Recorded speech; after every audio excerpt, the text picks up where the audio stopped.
Alors notre histoire, c'est l'histoire d'un ovni dans le paysage industriel français, puisqu'on est une start-up dans l'industrie.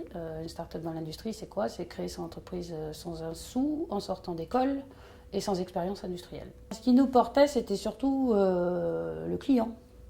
Alors c'est un peu américain de dire ça, mais on était attiré par le business, on a senti un besoin. Et je pense que toute innovation doit partir d'un besoin, quoi. C'est pas l'invention géniale qui consiste à développer pour développer, ça ne sert à rien. Il faut toujours identifier le besoin client et très rapidement, en fait, fournir une ébauche de solutions.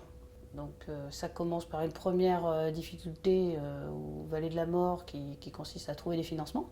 Bon, il y avait des fonds propres en face, mais le fait est que j'aurais pas eu les aides de l'État, j'aurais pas démarré. Et c'était au stade premier, même tout premier, puisqu'en école d'ingénieur, on a associé mon école en Allemagne et l'école d'Alexandre en France pour monter un premier projet et obtenir des aides de BPI. Ensuite, la deuxième difficulté, c'est d'avoir un client, parce que une technologie innovante, bah forcément, ça passe par des prototypes qui ne sont pas très présentables et qui ne sont pas vendeurs. Donc, il faut convaincre le client que ce prototype, c'est son prototype, mais qu'après, on va faire mieux. Et pour remporter une commande, il faut s'acharner un petit peu sur la bête avant que ça se passe. Donc, ça c'est ce que je considère comme vraiment le deuxième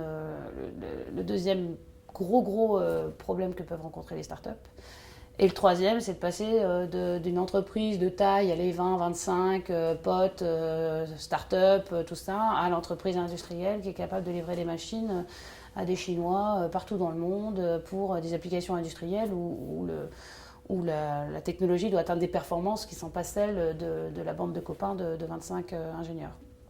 Et c'est cette espèce, la troisième vallée de la mort, c'est cette espèce de transformation de l'entreprise dans une configuration industrielle. Alors je pense que l'avenir de l'industrie, c'est les entreprises ouvertes. Je l'ai constaté notamment dans l'automobile, donc on travaille beaucoup avec PSA. Et le maître mot de PSA, ça a été de dire mais rentrez dans nos bureaux d'études, venez voir comment on travaille, apportez-nous vos idées. Quelque part, on a un regard totalement neutre, totalement extérieur à la façon dont ils travaillent.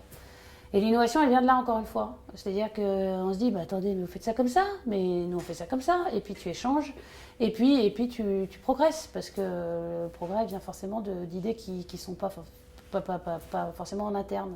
Et les grands groupes vraiment jouent de plus en plus la carte de l'ouverture vis-à-vis des PME, ça je reviens à mon premier point, mais ils sont de plus en plus dans la démarche justement d'ouvrir leurs portes et de travailler vraiment de façon le plus collaborative, en plateau, avec des entreprises qui le souhaitent et qui font cet effort aussi.